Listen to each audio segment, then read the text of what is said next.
네, 오늘 우리 함께 보실 하나님 말씀 누가복음 7장 36절부터 50절까지 말씀입니다.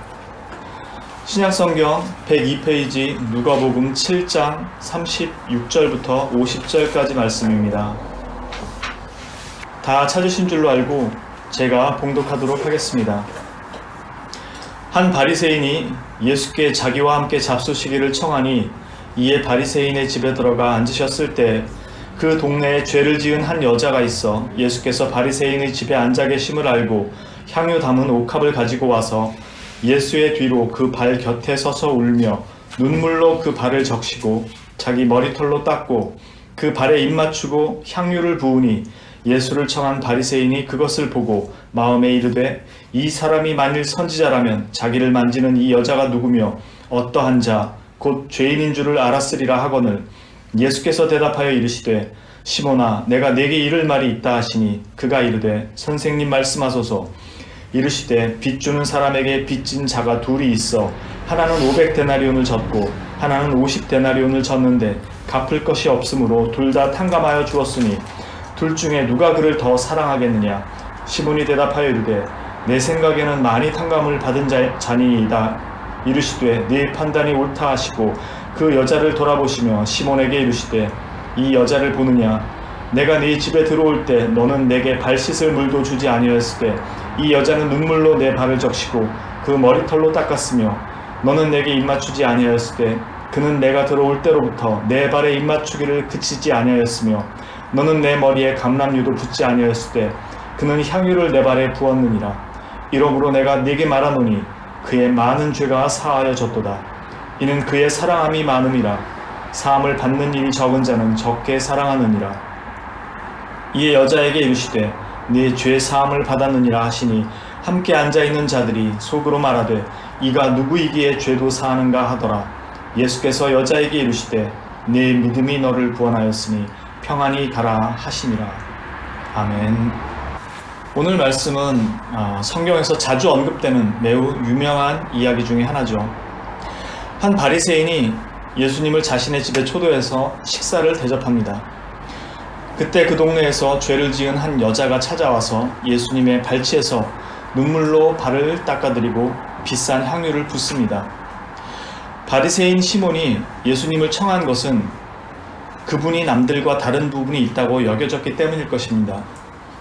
무언가 그분은 소위 말하는 랍비, 선생님으로서 다른 사람과는 분명 다른 부분이 있다고 생각해서 초청했던 것 같습니다. 물론 자기의 의를 나타내려고 하는 것도 있었을 것이고요. 사람들로부터 존경을 받고 놀라운 이적들을 행하고 계셨으니까요. 그래서 그 여인이 다가왔을 때 만일 예수님이 선지자라면 그녀가 죄인인 것을 알았을 것이라고 생각하죠. 즉 자신은 죄인인 그녀와는 수준이 다른 의로운 사람이라고 생각하는 이 바리새인이 생각하는 예수님과 동네에서 모두에게 죄인이라고 알려진 이 여인이 생각하는 예수님이 완전히 차이가 나는 것을 보게 되죠. 그리고 죄사함은 여인이 받고 돌아갑니다. 예수님의 비유 속에서 두 사람 다 빚진 자로 나옵니다. 한 사람은 50데나리온을 그리고 한 사람은 500데나리온을, 액수의 차이만 있을 뿐이죠. 둘 다 빚진 자입니다. 즉 시몬도 죄가 없는 사람이 아니라는 뜻이죠. 그러나 정작 본인은 의롭다고 생각하기에 문제의 심각성을 모릅니다. 오히려 동네에서 죄인이라고 소문난 여인은 자신이 죄인인 것을 알기에 예수님 앞에 와서 눈물로 회개합니다. 그리고 죄사함을 그녀가 받죠. 오늘 말씀의 이 이야기는 저에게 신학적으로나 목회적으로 매우 큰 전환점을 준 이야기 중에 하나입니다. 아마도 신학대학원 2학년 때쯤인 것으로 기억되는데요. 설교학 과목 수업 과제로 설교를 2편 제출해야 하는 것이 있었습니다. 본문은 교수님이 정하셔서 무작위로 학생들에게 주는 게 있고요. 오늘 본문이 그 중에 저에게 할당된 것이었습니다. 2-3주 정도에 걸쳐서 말씀을 묵상하고 준비해서 초안을 다 작성했습니다. 그리고 제출하기 일주일 전에 마지막으로 점검 차원에서 본문 말씀을 다시 한번 읽으면서 상고하는데 제 눈에 그때 들어온 구절이 하나 있었습니다. 내 믿음이 너를 구원하였으니 평안히 가라는 말씀이었습니다. 그래서 다시 한번 제가 아는 주석을 다 찾아봤습니다. 유명한 신학자들은 이 부분을 어떻게 이해하고 있는가? 제 기억에 아마도 수십 권을 찾은 것 같습니다. 원하는 내용이 없었습니다. 혼자 끙끙거리며 일주일 내내 고민을 했습니다. 시간이 없어서 충분히 정리를 하지 못한 채 큰 그림만 그리고 제출했습니다. 감사하게도 좋은 점수를 주셨지만 저는 여전히 고민이 진행형이었습니다. 그 이후로도 이 문제는 저에게 계속 숙제로 남아서 상고하게 만들었습니다. 왜냐하면 이 구절을 읽으면서 고민한 이유가 도대체 이해가 안 된다는 것이었거든요. 이 여인의 이야기의 시작은 이 여인이 동네에서 잘 알려진 죄인이라는 것으로 시작합니다. 그리고 끝날 때는 이 여인이 죄사함을 받는 것으로 끝납니다. 이 여인이 동네에서 죄인이었다는 것에 대해서 많은 신학자들은 아마도 그녀가 동네에서 잘 알려진 죄인인 것으로 보아 창기였거나 아니면 매우 중대한 죄를 지었을 가망성이 높다고 보았습니다. 왜냐하면 성경에서 여인에게 죄인이라는 명칭을 쓸 때, 성경 안에서 여인에게 죄인이라는 명칭을 썼을 때는 대체로 창기들을 지칭할 때 많이 쓰였기 때문입니다. 이해가 되지 않았던 이유는 내 믿음이 너를 구원하였으니 평안히 가라고 말씀하셨기 때문입니다. 만일 이 여자가 창기였다면 문제는 더 심각해집니다. 왜냐하면 이제 그녀는 밥줄이 끊겼기 때문입니다. 이전에는 창기로 먹고 살면서 돈도 모아서 비싼 향유 옥합도 소유할 수 있었을지 모르지만 이제는 예수님으로부터 죄사함을 받았는데 다시 창기의 자리로 돌아갈 수는 없기 때문입니다. 그녀는 진심으로 하나님 앞에, 예수님 앞에 와서 회개하고 눈물로 발을 씻기고 죄사함을 받고 돌아간 것이었습니다. 그녀의 회심은 진심 어린 회심이었고 이제는 죄의 자리로부터 벗어난 자이기에 다시 이전에 있던 죄의 자리로 돌아갈 수가 없는 것이죠. 한마디로 그녀는 이제 밥줄이 끊긴 것입니다. 누가 창기와 결혼을 할 것이며 누가 그녀를 거룩하다고 자기 곁에 두려 하겠습니까? 그녀가 무엇을 할 수 있겠습니까? 설사 그녀가 창기가 아니었다고 해도 그녀는 동네 사람들이 다 아는 죄인입니다. 이런 점으로 보아 예수님께 죄사함을 받았어도 동네에서 그녀의 위상은 달라지지 않았을 것입니다.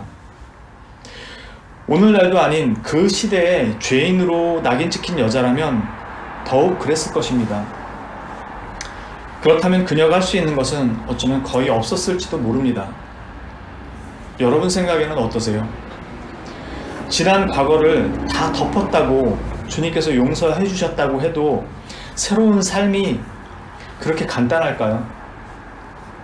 더군다나 과부와 고아와 여인들에게는 혹독한 이 당시의 사회상을 봤을 때 누구나 다 아는 죄인으로 낙인 찍힌 여자가 주님으로부터 용서함을 받고 다시 세상으로 들어가 산다는 것이 마냥 쉬운 일이었을까요? 그런데 우리 주님께서 뭐라고 하셨나요? 네 믿음이 너를 구원하였으니 평안히 가라 하시죠. 예수님이 지금 생계 문제를 다 해결해 주시고 이런 말씀을 하시는가요? 아니면 무슨 대책 마련을 해주시고 이런 말씀을 하신 건가요? 아닙니다. 죄사함이 그녀에게 어떤 현실적 보상을 주는 것이 아닙니다.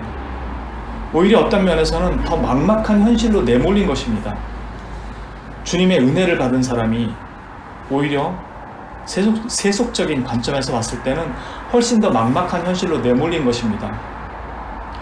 그녀의 죄사함이 지난 과거를 모든 사람의 기억 속에서 다 지워주는 것도 아니고 그녀의 현실을 도피할 수 있게 도피 장소를 제공해 주시거나 도피 환경을 만들어 주신 것도 아닙니다.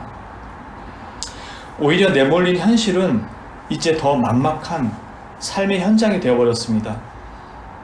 그런데 예수님은 이 여인에게 혹독한 현실 앞에서 평안히 가라고 하시는 것입니다. 물질적 보상을 안 해주실 거라면 최소한 사람들의 기억 속에서 죄인이라는 기억만이라도 지워주시면 새롭게라도 시작할 텐데 그것도 아닙니다. 그런데 예수님은 이 여인에게 평안히 가라고 하십니다. 현실을 뒤집어 엎어서 내가 원하는 삶으로 바꿔주는 것이 아니라 이제는 물러설 수도 없는 현실을, 맞닥뜨려야만 하는 현실을 믿음으로 살아갈 수 있게 만드는 것, 이것이 바로 복음이 가진 진짜 위력이고 하나님의 능력입니다. 이것이 복음이 가진 능력입니다. 우리는 세상에서 살아갈 수 있는 그 필요를 갖출 수 있는 걸 주님께 끊임없이 간구합니다. 그러나 복음은 그것이 아니라 없어도 살아갈 수 있는 존재가 되도록 만들어 주셨다라는 것, 이것이 복음의 능력이고 하나님의 능력입니다.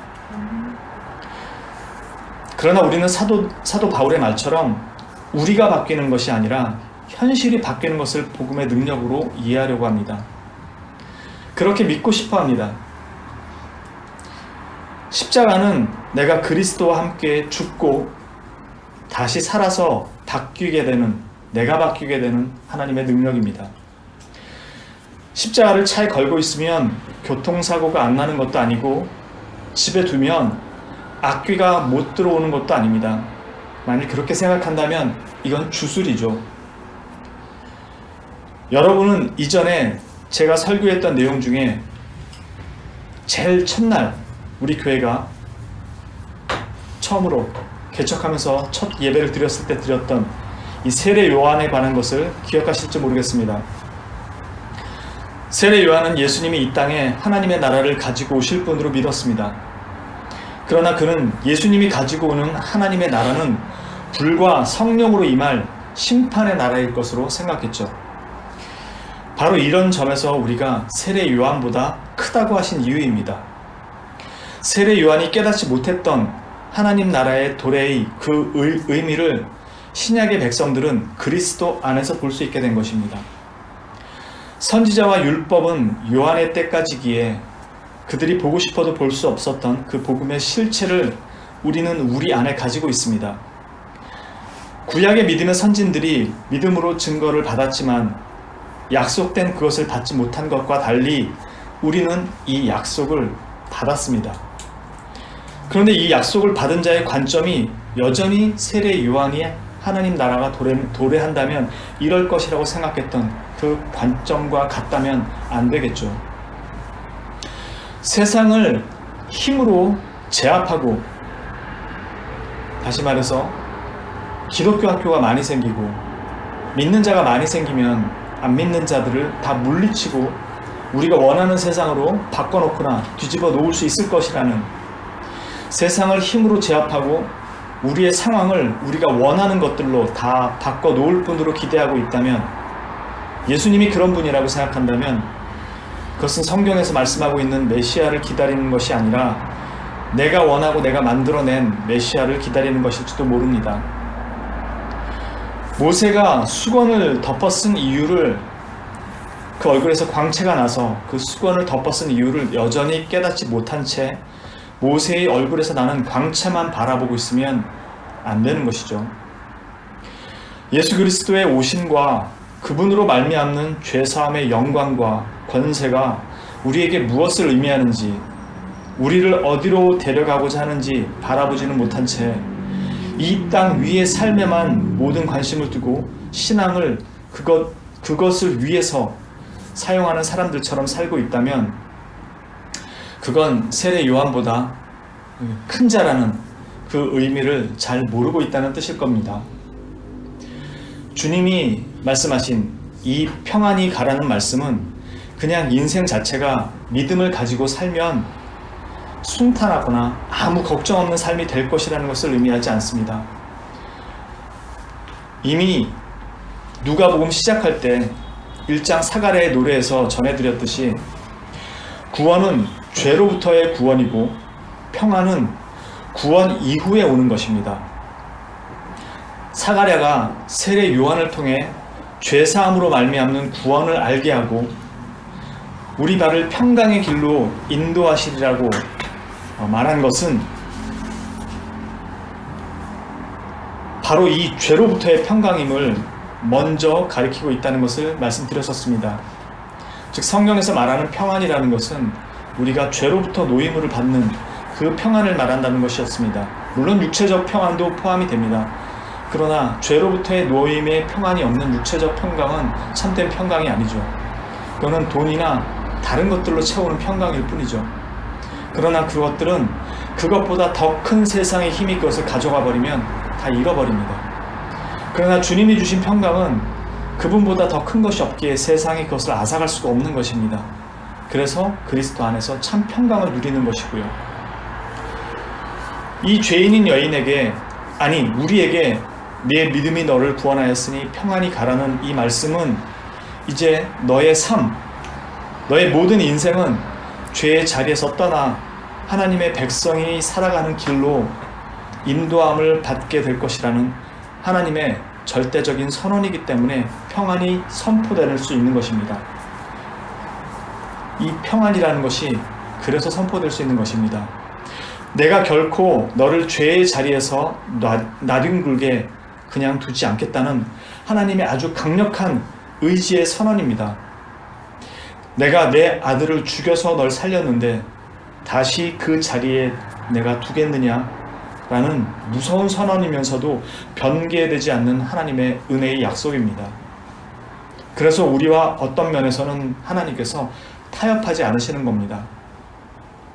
우리가 원하는 대로, 기도하는 대로 응답하지 않으시는 이유이기도 합니다. 하나님의 기쁘신 뜻에 따라서 하나님의 영광을 위하고 그 영광을 향하도록, 그리고 거기에 힘쓰는 존재가 되도록 부르셨기 때문입니다.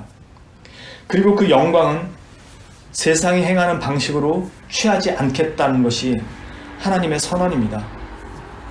그리고 그 영광이 이 땅에 가장 명확하게 드러난 것이, 하나님의 영광이 가장 분명하게 드러난 것이 십자가 위에 매달려 죽으신 그리스도이고, 오직 그 그리스도만을 통해서, 이 십자가를 통해서만 그 하나님의 영광을 볼 수 있도록 하신 것입니다.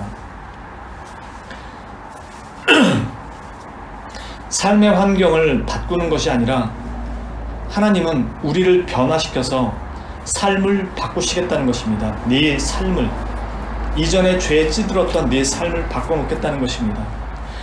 출애굽한 이스라엘 백성이 우리 자신이라는 것을 잊지 마십시오. 만나 주시고 매출하게 주시면, 내가 원하는 것 채워주시면 신앙이 자랄 것이라고 속지 마십시오. 자기 기만에 빠질 뿐입니다. 우린 그걸 받으면 오히려 더 받으려고 하거나 이스라엘처럼 이젠 이것도 지겹다고 말할 것입니다.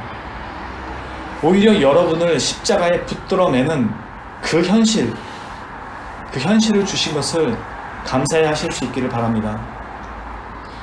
그리고 그 속에서 성장해 가야 합니다. 생각하지 않고 고민하지 않으며 갈등하지 않는 신앙은 없고, 그런 것 없이 자라지도 않습니다. 고민하지 않는 신앙은 현실을 신앙이라는 이름으로 회피하고 외면할 뿐입니다. 즉 현실을 떠나서 공중부양한 신앙처럼 그렇게 회피하며 살고 싶어 합니다. 그저 하나님만 찾고 현실을 피해가려 합니다. 자신의 선택과 행동의 결과가 빚어내는 일상의 책임을 주님에게 떠밀지 않도록 조심하셔야 합니다. 그것을 겸손히 받아들이는 것을 회개와 믿음이라고 말합니다. 이 여인은 자신이 지은 죄가 있었고 그것을 주님 앞에 와서 고백했고, 그로 말미암아 용서를 받았지만 그가 돌아가는 현실은 그의 죄를 덮어주는 것이 아닌 그녀의 죄를 다 알고 있는 냉혹한, 어쩌면 살벌하기까지 한 그런 삶의 자리입니다. 여러분의 선택과 행동의 결과를 하나님께 회개했다는 것으로 다 덮는 것으로 생각하지 마십시오. 그것을 겸손히 받아들이는 것, 거기에 회개와 믿음이 있는 것입니다. 내 잘못이 없다고 하지 마십시오. 잘못이 없는 분은 주님밖에 없습니다. 물론 내 생각에 내 잘못이 없는데도 어려운 상황으로 내몰릴 때도 있습니다. 그럼에도 주님은 너의 그 선택과 상황의 결과가 너를 망하도록 결코 그냥 두지 않겠다는 그 증거로 자기 아들을 이 땅에 보내신 것입니다. 또한 나는 인간과 같지 않으며 변개하지 않는 하나님이며 나의 뜻의 계획대로 모든 것을 반드시 성취해낼 것이라는 그 보증이 우리 안에서 역사하시는 성령님이시죠. 이 모두 삼위일체 하나님의 강한 의지의 표명입니다. 위대한 하나님의 영광이고 은혜임에는 분명하지만 그 현실 안에는 내가 감당해야 할 몫들이 있습니다. 회피할 수 없는 그 감당해야 될 몫이 있습니다. 거기에 여러분의 믿음을 발휘하셔야 하는 것입니다. 네 믿음이 너를 구원하였으니 평안히 가라고 우리에게도 말씀합니다. 주님이 우리 손에 들려준 가장 강력한 무기는 주 예수 그리스도입니다. 그냥 보내신 것이 아니라 그 아들을 주셨습니다. 빈손으로 현실에 내몰린 것 같지만 그렇지 않습니다. 우리 손에 잡힌 게 없어 보일 뿐이지 결코 우리를 혼자 내버려 두고 믿음으로만 살아보라고 하지 않으셨습니다. 가장 우리에게 힘이 되고 가장 강력한 무기인 예수 그리스도를 주셨습니다. 우리의 믿음이 연약해서 그걸 보지 못할 뿐이죠. 네 믿음이 너를 구원하였으니 평안히 가라는 말씀은 곧 내가 세상 끝날까지 항상 너희와 함께 있으리라는 그 말씀입니다. 아멘. 내가 너와 세상 끝날까지 반드시 함께 있으리라. 세상보다, 돈보다, 세상보다 더 크신 분이 함께하니 두려워하지 말고 평안히 가라는 것입니다. 세상에 필요로 하는 것을 가지지 않았음에도 두려워하지 말라고 말씀하시는 것입니다. 내가 세상을 만들었다고 하시고 네가 놓인 그 현실을 현실이 되게 하는 하나님이라고 말씀하시는 이분이 항상 내가 너와 함께 할 것이라고 말씀하시는 것입니다. 이것이 현실의 삶을 믿음으로 지나는 하나님의 자녀에게 주시는 가장 큰 은혜이고 영광이고 특권입니다. 우린 이 특권을 다른 것으로 대체하고 싶어하는 것이죠. 하나님 자신을 우리에게 주신 영광입니다. 세상이 우리에게 돈과 그 어떤 것들의 필요성을 강조할 때 아무것도 주시는 게 없는 것 같은데 그분은 평안히 가라고 말씀하셨고 우리가 내몰린 현실 속에서 그분이 함께 하신다는 이 보증, 이 하나만을 주셨습니다. 그런데 이분은 돈과 세상보다도 크실 뿐만 아니라 세상을 만드신 분이고 우리가 살고 부딪히는 모든 현실, 이 현실을 현실이 되도록 만드시는 분입니다. 그분이 내가 너와 함께하니 두려워하지 말라고 하시는 것입니다. 여기에 우리의 믿음이 서야 하는 것입니다. 그때 우리 앞에 놓인 어떤 상황도 아무런 제약이 되지 않는 것입니다. 바로 그 하나님 그 자신을 주신 그 특권과 영광을 우리가 소유한 것입니다. 다른 데서 이걸 찾으려 하면 우린 계속 넘어지게 됩니다. 늘 내 생각과 뜻과는 전혀 다른 방향으로 흘러가는 것 같은 이런 삶 속에서도 내게 평안히 가라고 말씀하신 이 주님의 바로 그 약속을 굳게 붙들고 또 한날을 은혜 가운데 살아가시는 성도님들이 되시기를 주님의 이름으로 축원합니다.